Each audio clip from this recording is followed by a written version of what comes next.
Bonjour, c'est Kelly, je suis ravie de vous retrouver pour un tout nouveau DIY.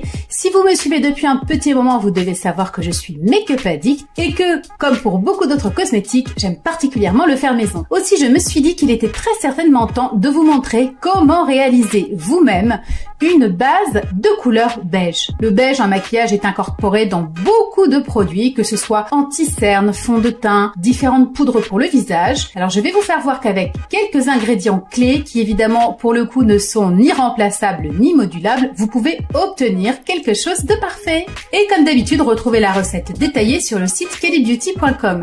Pour vous faciliter les choses, j'ai décidé de tout mesurer en cuillère.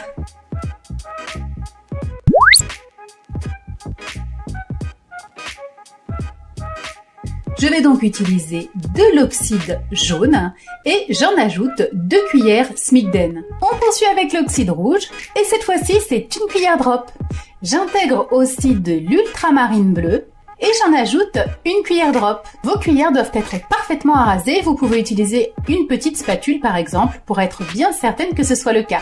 Et ensuite, ce qu'il est important de faire, c'est de commencer un petit peu à concasser les pigments pour bien les mélanger entre eux. Et enfin, j'ajoute 8 cuillères TAD de dioxyde de titane. Le plus important pour bien réussir votre tonalité et votre base beige, c'est de parfaitement mélanger la préparation. Et pour ce faire, il est important d'y consacrer du temps. Vous pouvez démarrer à la spatule pour faire, on va dire, le plus gros et ensuite continuer à l'aide d'une cuillère. Vous allez bien rabattre la préparation pour l'aplatir contre la paroi du petit récipient et vous assurer que tout est complètement homogène. Vous pouvez également utiliser un pilon si vous le préférez ou encore si vous avez la possibilité d'utiliser un petit mixeur ou un moulin à café, vous pouvez tout aussi bien le faire. Voilà ce que ça donne quand la préparation est parfaitement mélangée. Comme vous le voyez, on obtient bien un joli beige.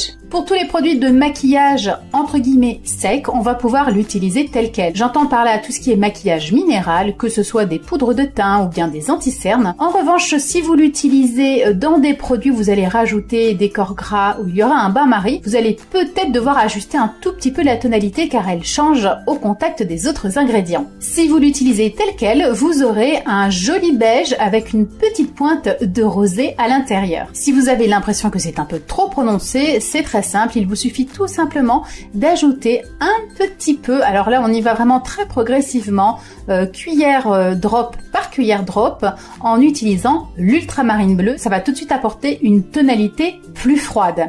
Et enfin, si vous avez envie de partir sur une sous-teinte qui est un petit peu plus jaune, vous allez, si ce n'est pas encore fait, et bien entendu, filez vite vous abonner à la chaîne pour ne pas rater de vidéos. À bientôt les câlinettes!